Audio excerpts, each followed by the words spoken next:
Hello guys, in this video I am going to show you how to copy your Facebook profile link on the Facebook application. But first I just want to mention, don't forget to subscribe to my channel, because at 10,000 subscribers I am going to show you my whole YouTube revenue statistics and growth strategy, how to make money online. So let's jump into it. First of all, open the application on your phone. Tap on the profile icon down below, which is the fourth option. Tap on the three dots icon next to the edit profile section, and you should scroll down to the bottom of the screen in order to see your profile link. As you can see, that's your personalized link on Facebook.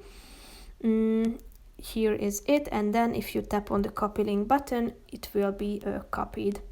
So you will be able to put it into your bio on other social networking sites so that your followers will find you easily. Or you can also